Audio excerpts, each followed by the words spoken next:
ایمان والو، تم ان اہل کتاب کے گروہ کی بات مان لو گے تو تمہارے ایمان کے بعد یہ پھر تمہیں کفر کی طرف پھیر لے جائیں گے۔ اس پر متنبہ رہو اور غور کرو کہ تمہارا کفر میں پڑنا کس طرح جائز ہو سکتا ہے، جبکہ تمہیں اللہ کی آیتیں سنائی جا رہی ہیں اور اس کا رسول تمہارے اندر موجود ہے۔ لہٰذا اللہ کو مضبوطی سے پکڑے رہو اور یاد رکھو کہ جو اللہ کو مضبوطی سے پکڑے گا تو سمجھ لو کہ اس نے سیدھی راہ کو پا لیا ہے۔ ایمان والو، اللہ سے ڈرو جیسا کہ اس سے ڈرنے کا حق ہے، اور دنیا سے رخصت ہو تو ہر حال میں اسلام پر رخصت ہو، اور اللہ کی رسی کو سب مل کر مضبوطی سے پکڑو اور تفرقہ میں نہ پڑو، اور اپنے اوپر اللہ کی اس عنایت کو یاد رکھو کہ تم ایک دوسرے کے دشمن تھے تو اس نے تمہارے دل جوڑ دیے اور اس کے فضل و کرم سے تم بھائی بھائی بن گئے۔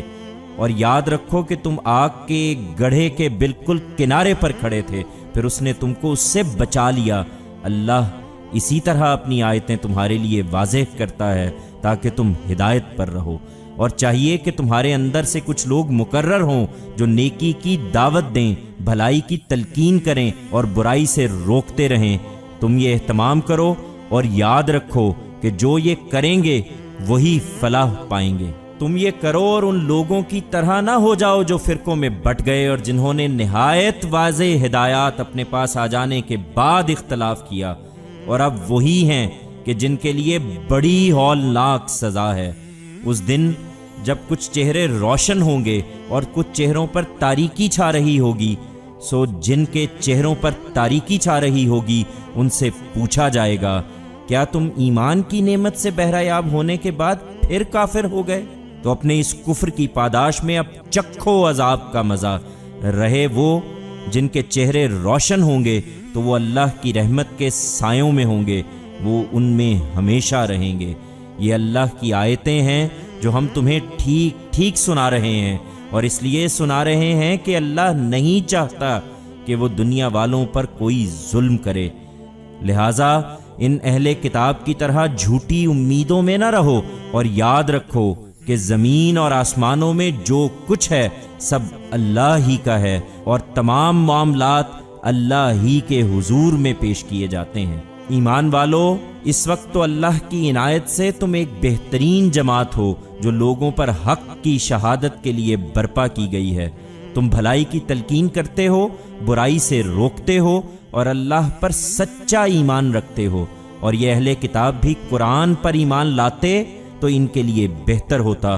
اس میں شبہ نہیں کہ ان میں ماننے والے بھی ہیں، لیکن افسوس کہ ان میں زیادہ نافرمان ہی ہیں۔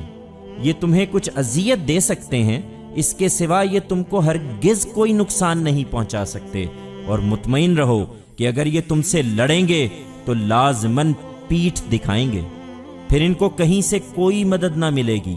انہیں جہاں دیکھیے ان پر ذلت کی مار ہے، الا یہ کہ اللہ کی رسی تھام لیں، اور ان لوگوں کی رسی تھام لیں جنہوں نے اللہ کی رسی تھام لی ہے۔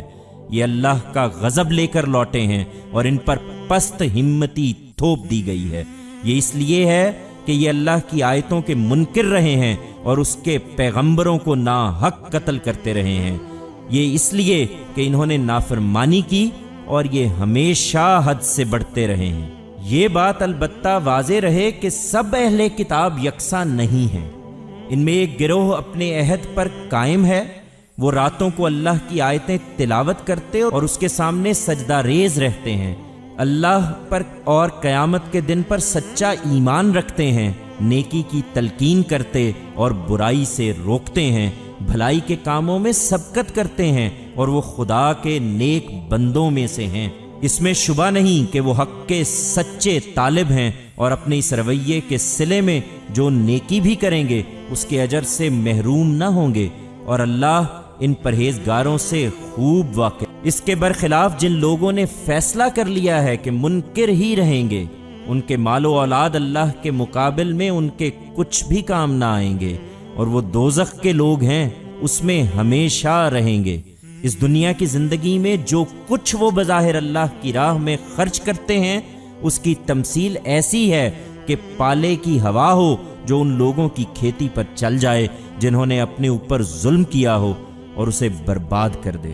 یہ اسی کے سزاوار ہیں، اور حقیقت یہ ہے کہ اللہ نے ان پر کوئی ظلم نہیں کیا، بلکہ یہ آپ ہی اپنے اوپر ظلم کرتے رہے ہیں۔ ایمان والو، یہ تمہارے دوست نہیں ہیں، اس لیے اپنے سے باہر کے لوگوں کو بھیدی نہ بناؤ۔ تمہیں نقصان پہنچانے میں یہ کوئی کسر اٹھا نہ رکھیں گے۔ یہ تمہارے لیے زحمتوں کے خواہاں ہیں، ان کی دشمنی ان کے منہ سے نکلی پڑتی ہے، اور جو کچھ ان کے سینوں میں چھپا ہوا ہے وہ اس سے بھی سخت تر ہے۔ ہم نے یہ نشانیاں تمہارے لیے واضح کر دی ہیں، اگر تم عقل رکھتے ہو۔ یہ تم ہی ہو کہ ان کو دوست رکھنا چاہتے ہو، مگر وہ تم سے دوستی نہیں رکھتے، درحال ہے کہ تم خدا کی سب کتابوں کو مانتے ہو۔ اور ان کا طریقہ یہ ہے کہ جب تم سے ملتے ہیں تو کہتے ہیں کہ ہم تو ایمان لائے ہوئے ہیں، اور جب الگ ہوتے ہیں تو غصے سے تم پر انگلیاں کاٹتے ہیں۔ کہہ دو کہ اپنے اسی غصے میں مر جاؤ۔ اللہ تمہاری ہر چیز سے واقف ہے، اور حقیقت یہ ہے کہ اللہ تو سینوں کے راز تک جانتا ہے۔ تمہیں کوئی کامیابی حاصل ہوتی ہے تو انہیں تکلیف پہنچتی ہے، اور تم پر کوئی مصیبت آتی ہے تو اس سے خوش ہوتے ہیں۔